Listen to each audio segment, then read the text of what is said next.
certainly glad you could join me today. Unless you've been living under some sort of rock under the sea, then you've definitely heard her name at least a few times this year. You've definitely heard at least a few times this year. Was it against your will?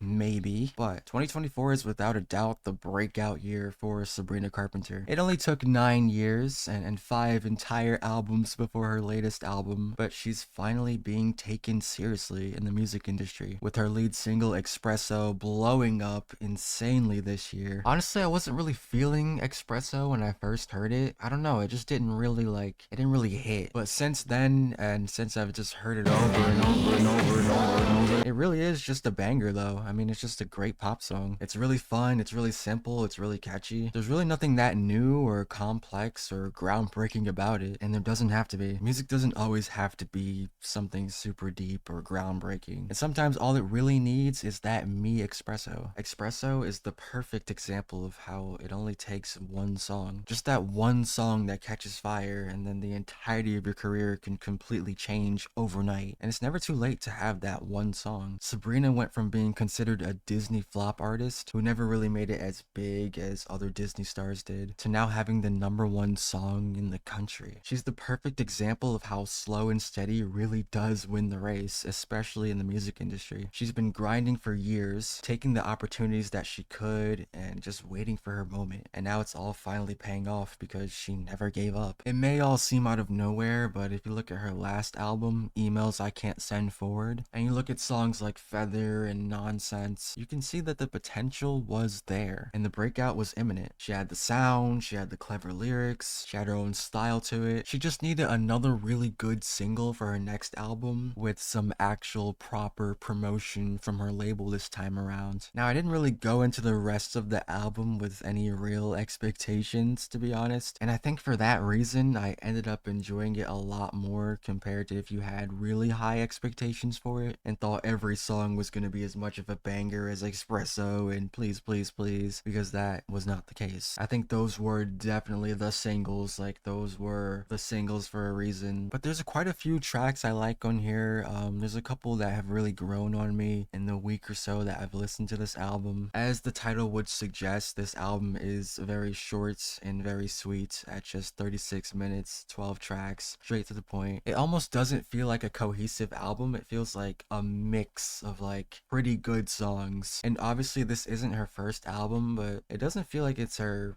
6th album either. It feels like more of a sophomore album for this new era of Sabrina that we've seen since Emails I Can't Send. She's not an industry plant, as people like to throw that word around way too much. Taste is a really great opening song that really sets the vibe for the entire album, especially lyrically. It's a song about Sabrina's ex and his new girlfriend, and how every time she's with him, she will be lingering in some kind of way, whether it be that his sense of humor and his personality was heavily influenced by her, or just the fact that every time she's kissing him, she's gonna have to still taste her because she left that much of a mark. The music video is a great example of how music videos can really just elevate a song so much, and it was such a cool way to visually show this. It was very creative. There's lots of really cool horror movie references. Jenna Ortega is in it. It's a lot of fun. I love it. Honestly, it could be a whole movie with this concept. Sabrina does so well on these songs at making light of what could easily be a way sadder sounding song about your ex moving on with another girl after the breakup, but instead she takes a more humorous and light-hearted, tongue-in-cheek look at these situations, and I think that's where her personality really shines, and that's what makes her stand out on a lot of these songs, because it's something that she does completely differently than anybody else. She does it very well again on Coincidence, taking again what could be a way sadder song about her boyfriend going back to their ex, coincidentally, to her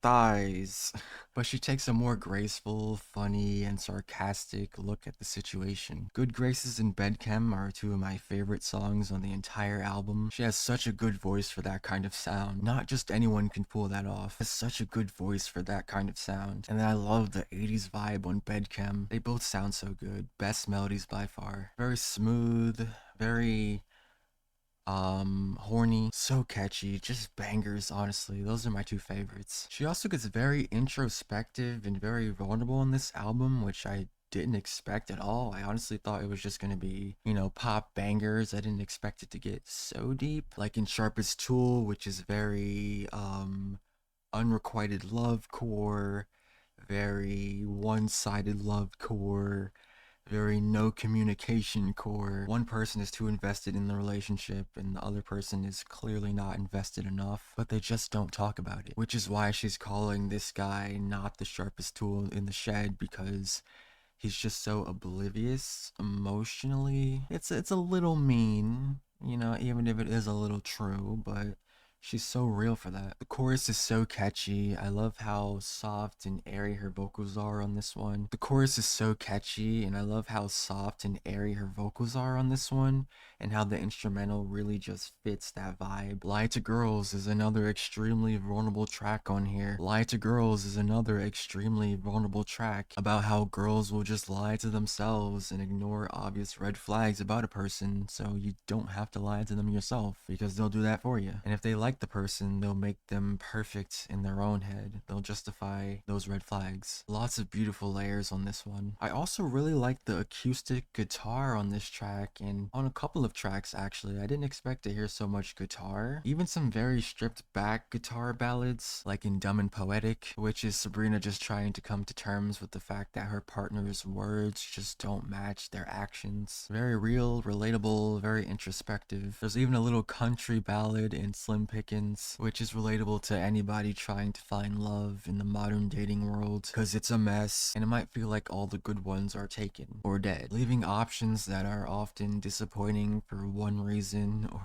or another. I thought this song was hilarious, honestly. I love the little country accent that she had going on, and it's honestly so real. Juno, though, is definitely a top track for me production wise, and one of the most catchiest too. It's very playful, very sweet. I love the guitar solo, and Sabrina sings about how she might let this person make her Juno, which is a reference to the movie. Great movie. And Sabrina sings about how she might just let this person make her Juno, and it's just so cute to see her have this openness to that deeper level of commitment to someone and being open to possibly starting a family with them. I love how the song starts off acoustic and then slowly transforms into a more electronic kind of song. Jack really did his thing on this one. I think Don't Smile was a great way to end this album off, and it flips around that old cliche of smile because it happens after something in your life ends or is over, or after a bad breakup or the end of a relationship. It flips it from smile because it happened to cry because it's over, because she wants this person to miss her. She wants them to be sad that it's over. She doesn't want them to smile about it. She wants them to still think about her even when they're with the next person, because she's struggling to move on and she just wants them to feel that same pain. You can see the contrast between this song and the first song. She starts the album off having this confidence that she still has some presence in his life in some way, to ending it with doubting that, and doubting that her ex is even experiencing the same heartache at all, and maybe she actually doesn't have that presence that she thought she still has. The song just does what Sabrina does so well on a lot of these songs and throughout this entire album, and that's flip feelings that are so real, so emotional, so complex, and turning it into something more tongue-in-cheek, but it's still relatable and it still resonates. This album is really just a new beginning for Sabrina. You saw glimpses of it on Emails I Can't Send. You see it even more on this album, with her very clever and unique songwriting being the forefront of that. She's only going to continue to polish this new sound that she's made for herself. She's finally made it for herself, and she's finally there. And I can honestly say that I'm really excited to see what she does next, because this album was